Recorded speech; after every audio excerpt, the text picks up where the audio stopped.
आइए रुख करते हैं अब खबरों की ओर।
आज अमर शहीद दामोदर गौड़ की मूर्ति अनावरण समारोह में यह जवर गांव में आयोजित किया गया, जिसमें अनेक पूज्य संत श्री न्याय जगत के और उद्योग जगत के सारे लोग उपस्थित हुए और यहाँ पर उपस्थित होकर मूर्ति अनावरण के साथ साथ अमर शहीद दामोदर गौड़ को श्रद्धांजलि अर्पित की गई। गांव वालों ने विश्वास दिलाया कि अमर शहीद दामोदर गौड़ के साथ पूरा गांव है, ये न्याय की नगरी है और न्याय की नगरी हमेशा न्याय करती है और उस परिवार के साथ तन मन और धन से उसकी सहायता करेगी। इन माता पिताओं को आप क्या कहना चाहोगे? लेकिन मैं उन माता पिता के चरणों में वंदन करते हुए कहता हूँ, ऐसा सपूत जना है जिस सपूत के ने हमारे राजस्थान में, हमारे भारत का नाम, इस जवर न्याय की नगरी का नाम रोशन कर दिया, जिन्होंने अमर शहीद देश की सेवा के लिए अपने पुत्र को समर्पित कर दिया भगवान के चरणों। जवर न्याय की नगरी है, यहाँ पर कभी भी किसी के साथ अन्याय नहीं हुआ, हमेशा यहाँ पर न्यायेश्वर महादेव की कृपा रही है। महादेव की धरती है और महादेव हमेशा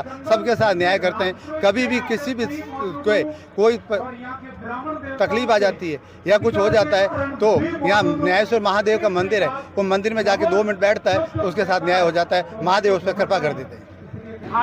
अमर शहीद दामोदर जी गौड़ का मूर्ति अनावरण कार्यक्रम आयोजन हुआ है, उसी को लेकर बताइए। बंधुओं, देखा जाए तो कम उम्र में एक नवयुवक जो फौज में थे और उन्होंने हंसते हंसते अपने प्राणों की आहुति दे दी, उनका बलिदान युगों युगों तक याद रखा जाएगा और उनकी जो प्रेरणा है, उनका जो साहस है, उनकी जो हिम्मत है, उनका जो सद्भाव है, उनका जो प्रेम है, वो हमेशा के लिए लोगों के मानस पटल पर रहेगा। इसमें किसी तरह की कोई अतिशयोक्ति नहीं है। मैं विशेष रूप से आग्रह करना चाहूँगा कि जो व्यक्ति इस देश की सेवा के लिए समर्पित हैं वो निश्चित रूप से फौज में जाएं। फौज ही एक हमारा अभिन्न अंग है जिसकी बदौलत हम रात्रि में आराम से नींद ले सकते हैं।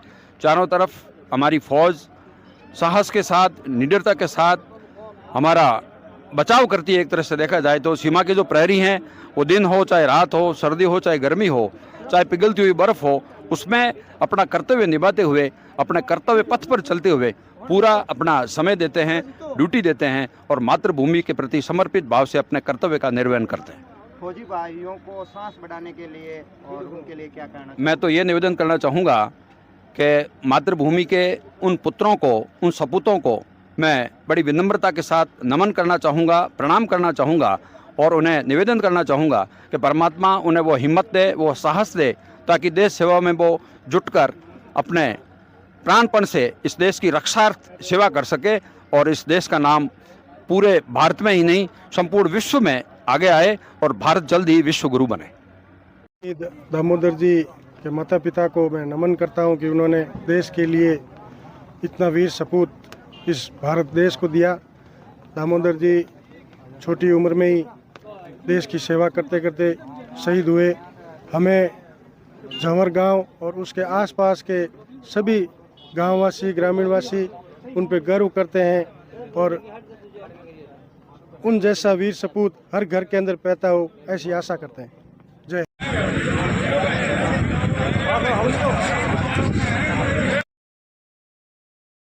शब्द कह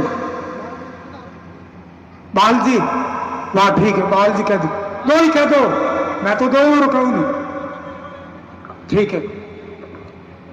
आज इस मूर्ति अनावरण कार्यक्रम में सभी संतजन, हमारे मौजूद समाज के लोग और ग्रामीण जन पधारे, और मैं सामने बैठी मेरी माताएं, बहनें और भाई, मेरे बच्चे, सभी को मेरा इस पावन कार्यक्रम पर आप सभी को धन्यवाद, बधाई।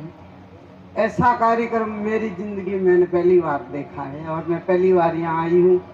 जिस फलोदी के पास पहाड़ी गांव है मेरा, वहाँ से मैं आई और मैं दामोदर को व्यास से ही जानती थी और कई मेरा बच्चा बीएसएफ में था, तो फिर उस बच्चे के कारण दामोदर से हमारी जान पहचान हुई और ऐसी हुई कि मुझे ऐसे लग रहा है कि मैंने मेरे एक बेटे को खो दिया है।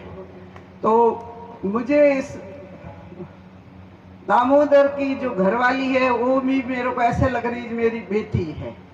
तो मेरा इन परिवार से इतना लगाव हो गया है, चाहे मैं आ नहीं पाऊँ पर मैं घर बैठे हमारा फोन के द्वारा आदान प्रदान होता है, तो मुझे ऐसा लगता है कि मेरा भी कभी कभी मन होता है कि मैं उस बच्ची के पास जाऊं और उससे मिल के आऊँ। तो ये एक होता ही है माँ का, बेटी का, और सामाजिक हिसाब से भी होना चाहिए। और मेरे वैसे भी बेटी नहीं है, तो मैं ऐसे ही मेरी बेटियां मानती हूँ, जो भी बन जाती है वो मेरी बेटी है और बेटियां ही है। और माता जी को मैं बारंबार प्रणाम करूंगी कि जो धन्य माँ है, जो ऐसे सपूत को बॉर्डर पे शहीद होते हुए देख के और आज भी इस कार्यक्रम में बड़े ध्यान मगन से सबकी बातें सुन रही है और बड़े उससे बैठी है कि धन्य है। मैं इस माँ को बार बार नमन करती हूँ।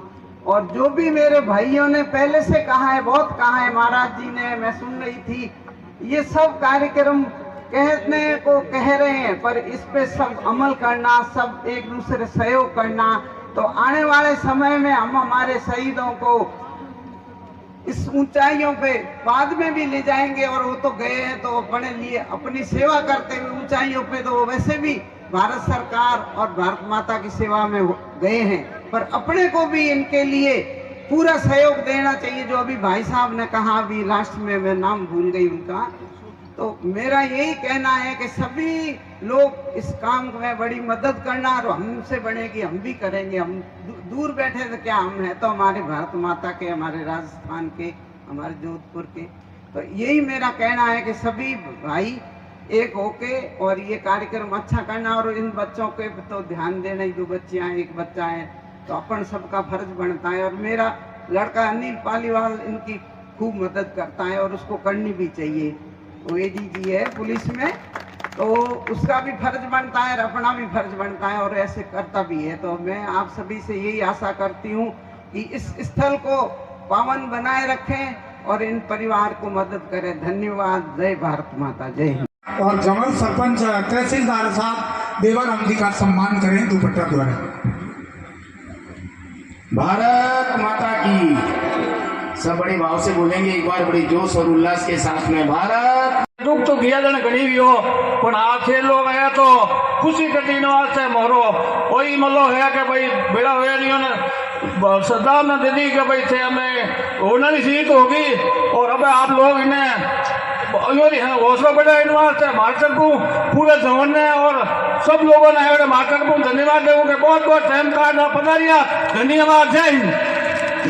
भारत माता की। उसमें रक्तदान शिविर भी होगा प्रति वर्ष पुण्यतिथि पर, और उसमें